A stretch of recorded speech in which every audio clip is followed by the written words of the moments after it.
Hello friends. हमारी कल की क्लास में हमने पढ़ा था आदिकाल के बारे में और आज हम पढ़ेंगे भक्ति काल के बारे में।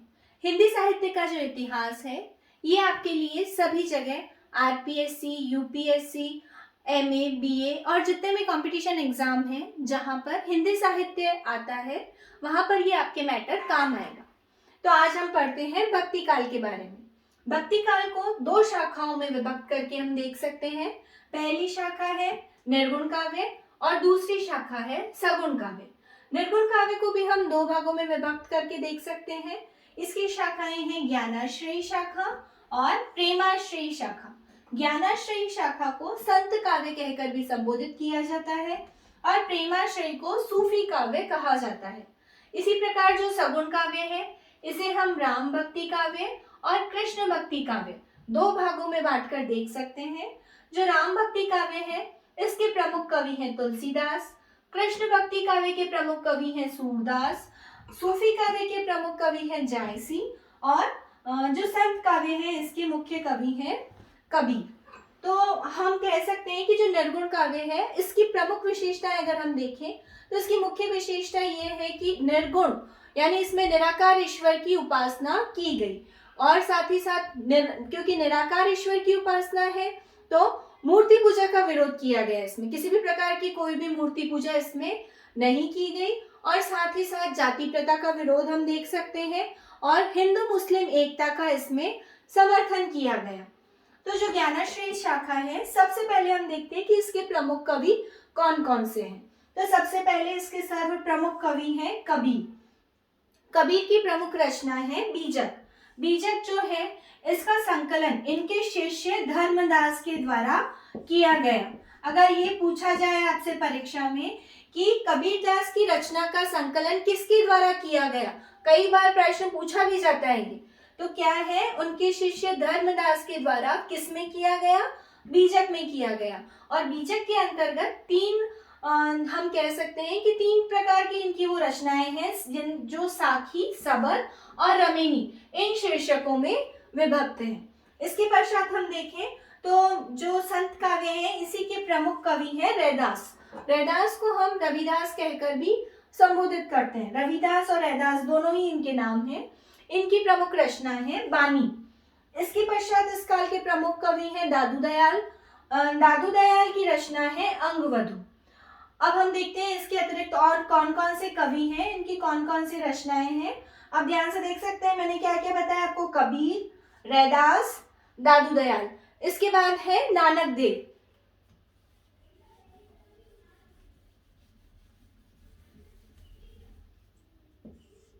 नानक देव हैं। इनकी जो रचनाएं हैं ये ग्रंथ साहिब में संकलित है। ग्रंथ साहिब और इनकी रचनाओं का संकलन किया गया है गुरु अर्जुन के द्वारा, गुरु अर्जुन देव के द्वारा।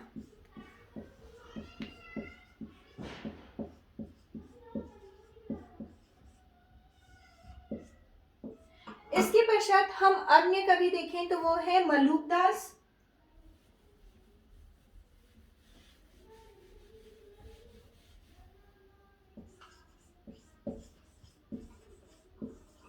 मलुकदास की प्रमुख रचना है रत्न खान।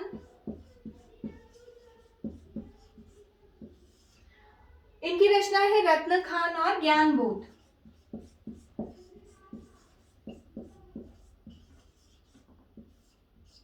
इसके पश्चात अन्य कवि जो है वो है सुंदरदास।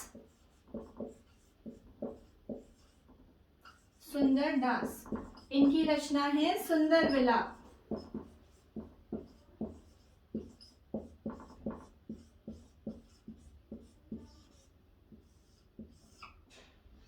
ये सारे प्रमुख कवि हैं। इसके अतिरिक्त हम जो रचनाएं देखते हैं उन सारी रचनाएं ये सारी हैं, मलुकदास है, सुंदरदास है, रैदास है, दादू दयाल है और कबीर है। ये सभी जो कवि हैं ये निर्गुण शाखा में संत काव्य के प्रमुख कवि हैं और इनकी ये सभी प्रमुख रचनाएं हैं। इसके पश्चात मैंने आपको बताया निर्गुण काव्य दो शाखाओं में विभक्त है, पहली संत काव्य और दूसरा सूफी काव्य। तो तो अब हम देखते हैं कि सूफी काव्य धारा जो है इसके प्रमुख कवि और उनकी रचनाएं कौन कौन सी हैं।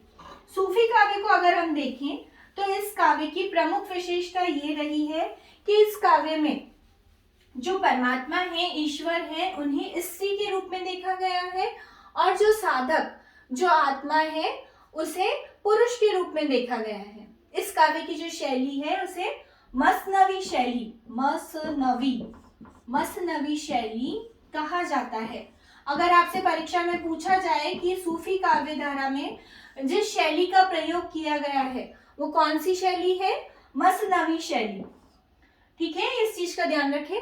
अब इस काल के प्रमुख कवि मैं आपको पहले बता चुकी हूँ। इस काल के जो सूफी काव्य धारा है उसके प्रमुख कवि हैं जायसी, मलिक मोहम्मद, इनका पूरा नाम है मलिक मोहम्मद जायसी। जायसी की सबसे प्रसिद्ध रचना जो है वो है पद्मावत। कहीं भी पूछा जाए कि पद्मावत जो रचना है इसके रचनाकार कौन है तो हम कहेंगे जायसी, मलिक मोहम्मद जायसी इसके रचनाकार हैं। इसके अतिरिक्त इनकी जो रचनाएं हैं वो है पद्मावत के पश्चात अखरावट, आखिरी कलाम,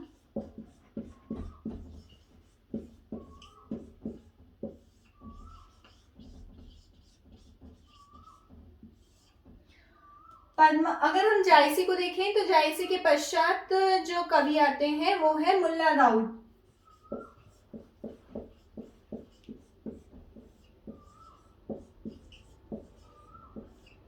मुल्ला दाऊद की रचना है चंदायन।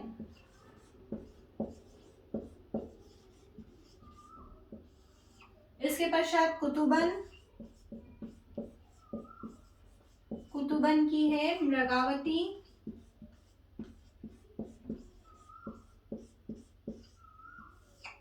मंझन,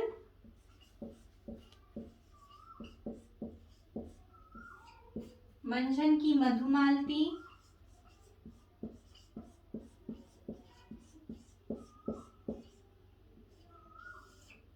ईश्वरदास।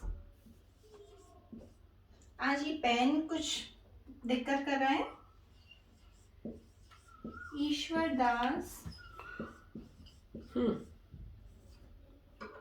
ईश्वरदास की है चित्रावली। तो हमारी अगली रचना है मंजन के पश्चात प्रमुख कवि आते हैं ईश्वरदास। ईश्वरदास की प्रमुख रचना है सत्यवती कथा। इसके बाद हम देख सकते हैं उस्मान की है चित्रावली, उस्मान की चित्रावली।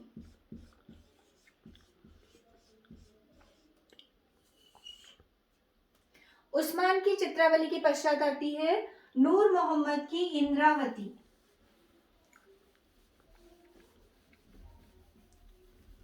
नूर मोहम्मद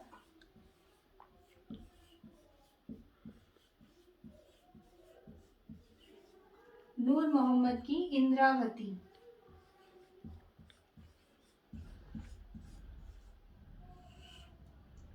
ये सारे जो कवि और इनकी रचनाएं हैं ये सभी सूफी काव्य के अंतर्गत आते हैं। इसी में एक और प्रमुख रचना है कासिम शाह की हंस जवाहिर। कासिम शाह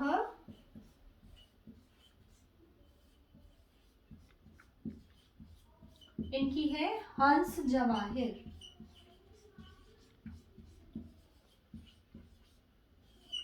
इस प्रकार हमने संत काव्य और सूफी काव्य दोनों के प्रमुख कवि और इनकी प्रमुख रचनाएं पढ़ ली है। इसके पश्चात अब हम आएंगे सगुण काव्य के ऊपर। सगुण काव्य जैसा कि मैंने बताया है, सगुण यानी जिस प्रकार निर्गुण निराकार ईश्वर की उपासना की गई उसी प्रकार जो सगुण पंथ है इसके अंतर्गत सगुण साकार ईश्वर की कल्पना कर इसमें मूर्ति पूजा का समर्थन किया गया और मूर्तियों की पूजा की गई। इसकी शाखा जो है इन्हें हम दो भागों में विभक्त करके देख सकते हैं। पहला है राम भक्ति शाखा और दूसरा कृष्ण भक्ति शाखा। तो सबसे पहले हम देखते हैं राम भक्ति शाखा। राम भक्ति हम सभी जानते हैं। राम भक्ति शाखा के प्रमुख कवि हैं तुलसीदास जी। तुलसीदास की प्रमुख रचना जिसे हर घर में जाना जाता है वो है रामचरितमानस। रामचरितमानस जो है एक प्रमुख धार्मिक ग्रंथ है, और इस ग्रंथ को अगर पूछा जाए आप लोगों से कि रामचरितमानस जो है इसकी रचना कौन सी भाषा में की गई है, तो इसकी भाषा है अवधी भाषा। इसके अतिरिक्त तुलसीदास जी की अन्य प्रमुख रचनाएं हैं रामलला नहचू। ये सभी रचनाएं जो मैं आपको बता रही हूँ ये सभी अवधी भाषा में लिखी गई है। रामलला नहचू, इसके पश्चात जो मैं बताऊंगी वो सभी ब्रज भाषा की होगी। ये है रामलला नहचू, बरवे रामायण,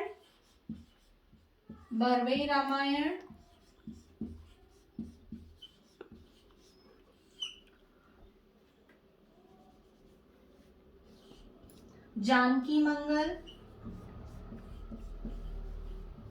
कई बार इन रचनाओं की भाषा पूछ ली जाती है, जैसे एग्जाम में पूछ लिया गया कि तुलसीदास द्वारा रचित जानकी मंगल में कौन सी भाषा प्रयुक्त हुई है, तो आप लोगों का जवाब होगा अवधी भाषा। जानकी मंगल, पार्वती मंगल,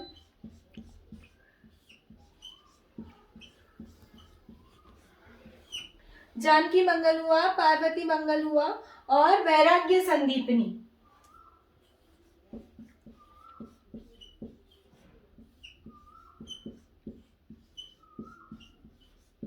ये सारी रचनाएं हैं इनकी अवधी भाषा की। इसके पश्चात इनकी ब्रज भाषाओं में जो प्रमुख रचना है वो मानी जाती है विनय पत्रिका। तुलसीदास की प्रमुख रचना है विनय पत्रिका भी। विनय पत्रिका की भाषा है ब्रज भाषा। विनय पत्रिका के साथ अन्य जो और रचनाएं हैं जो कि ब्रज भाषा में लिखी गई हैं वो है कवितावली, दोहावली,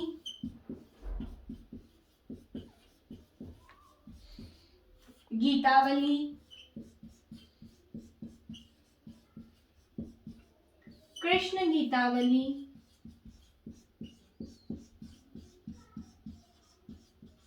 देखिए ये सभी नाम जो है मिलते जुलते हैं एक दूसरे से। विनय पत्रिका हुआ, कवितावली हुआ, इसके पश्चात दोहावली, सब में वली लगा हुआ है। गीतावली हो गया, गीतावली से ही बन गई कृष्ण गीतावली। और इसके अतिरिक्त है हनुमान बाहुक,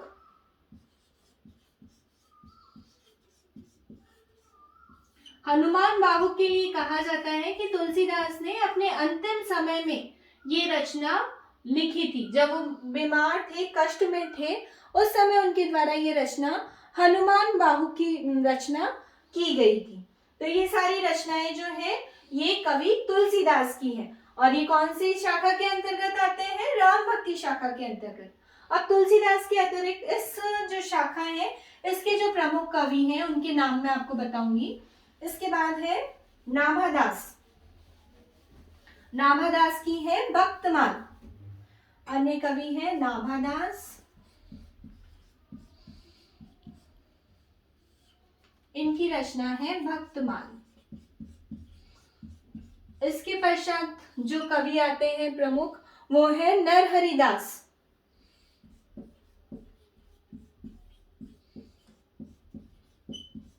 नरहरिदास के द्वारा जो रचना लिखी गई उसका नाम है पौरुषेय रामायण।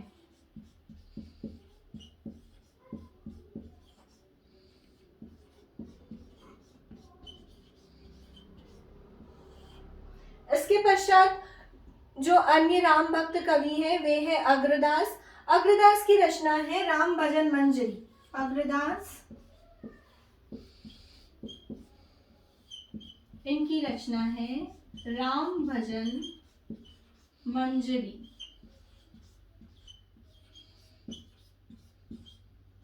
अग्रदास की रचना राम भजन मंजरी के साथ ही एक और इन्होंने जो रचना लिखी है वो है रामाष्टयाम।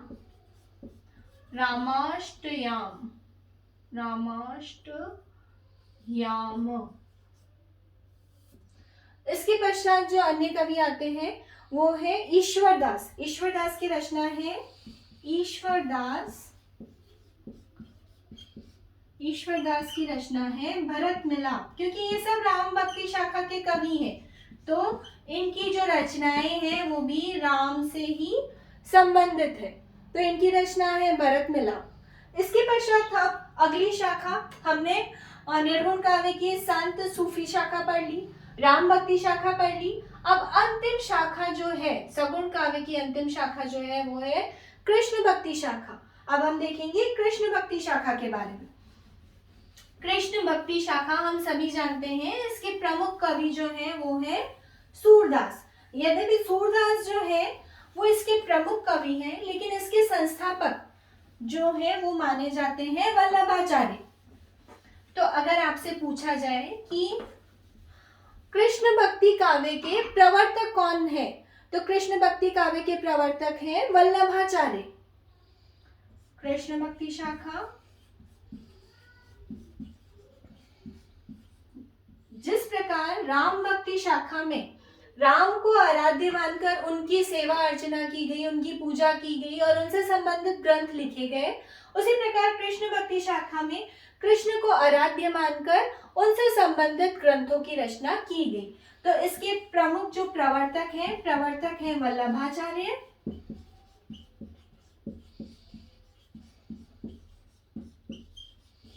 और इसके प्रमुख कवि जो है प्रतिनिधि कवि हम कह सकते हैं, इस शाखा के प्रतिनिधि कवि हैं सूरदास।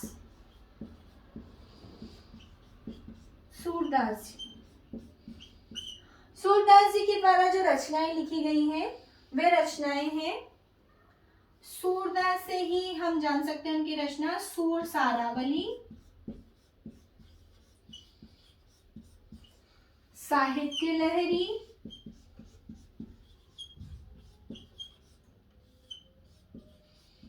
और एक और इनकी जो प्रसिद्ध रचना है वो है भ्रमर गीत, जिसमें उद्धव गोपियों के मध्य संवाद आदि हमें देखने को मिलता है। भ्रमर गीत, ये तीनों प्रमुख रचनाएं हैं सूरदास की। सूरदास जी के पश्चात आते हैं मीराबाई। मीराबाई भी हम सभी जानते हैं कि कृष्ण की बहुत बड़ी भक्त रही हैं। मीरा की प्रमुख रचनाएं, एक तो बहुत ही प्रसिद्ध रचना है नरसिंह जी का मायरा।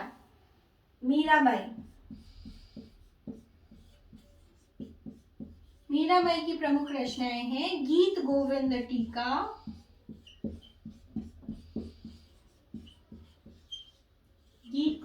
टीका, इसके बाद आता है नरसिंह जी का मायरा,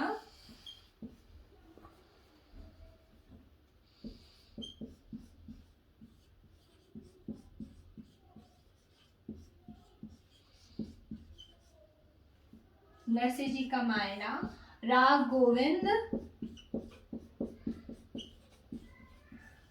और इसके बाद एक और अंतिम रचना है राग सोरठा। ये सभी रचनाएं हैं मीराबाई की। मीराबाई के पश्चात हम सभी जानते हैं रसखान का नाम जो है, भले ही वो मुसलमान थे लेकिन उन्होंने अपनी रचनाएं जो है वो कृष्ण भक्ति से संबंधित लिखी है। तो अगले कवि हैं रसखान।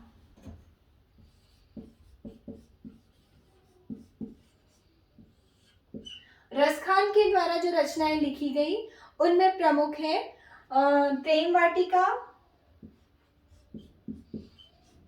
वाटिका, सुजान रसखान, इन्हीं के नाम से संबंधित है सुजान रसखान। और एक और जो रचना है इनकी वो है दान लीला।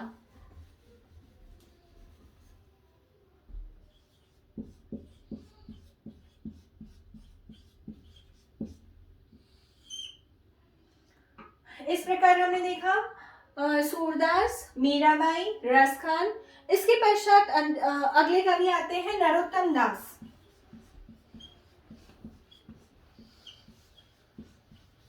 नरोत्तम दास की प्रमुख रचना है सुदामा चरित्र।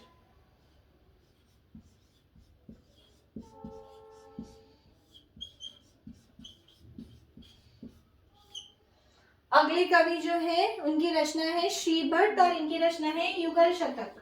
श्री भट्ट रचना है युगल शतक। इस प्रकार ये सभी प्रमुख जो है वो कृष्ण भक्त कवि हैं और इसमें कृष्ण भक्ति शाखा के अंतर्गत मुख्य रूप से कई बार जो अष्टछाप के कवि हैं उनका नाम भी पूछ लिया जाता है कि अष्टछाप के कवि कौन कौन से हैं।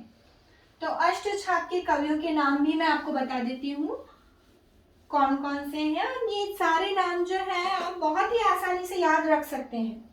सबसे पहले हम कहेंगे सूरदास।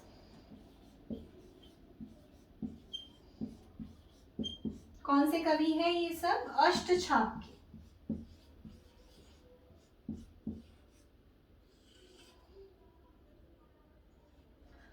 सूरदास हो गए। दूसरा है कुंभनदास,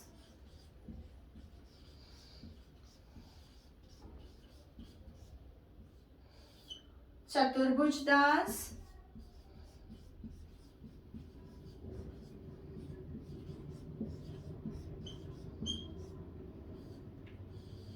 चतुर्भुजदास के बाद नाम आता है परमानंद दास,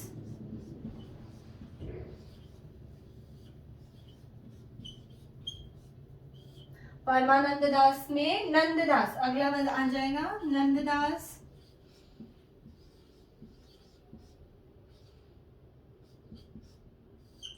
सूरदास, कुंभनदास, परमानंद दास, नंददास, चतुर्भुजदास, कृष्णदास। सूर किसके भक्त थे? कृष्ण के भक्त थे। सूरदास, कृष्णदास, कुंभनदास, चतुर्भुजदास, परमानंद दास, परमानंद दास से ही अगला बन जाएगा नंददास। इसके बाद दो अलग नाम हैं। इसके बाद गोविंद स्वामी, कृष्ण से ही मिलता जुलता है, गोविंद स्वामी कृष्ण का ही दूसरा नाम, गोविंद स्वामी। और लास्ट है छीत स्वामी।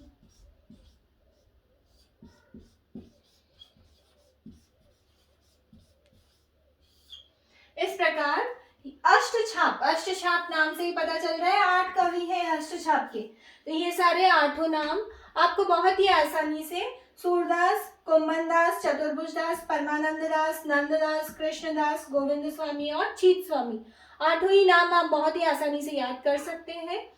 तो इस प्रकार आज हमने पढ़ा भक्ति काल और इसकी जो अलग अलग शाखाएं हैं, निर्गुण और सगुण काव्य के अंतर्गत जो शाखाएं विभक्त हैं उन सभी के बारे में। मैं आशा करती हूँ कि आज की वीडियो आप सभी को पसंद आई होगी और मैं चाहती हूँ कि जिस प्रकार आपने मेरी पिछली वीडियो में मुझे सपोर्ट किया वैसा ही सपोर्ट आप मुझे करते रहें। मेरे चैनल को सब्सक्राइब करें और अगर वीडियो पसंद आए तो लाइक ज़रूर करें। Thank you.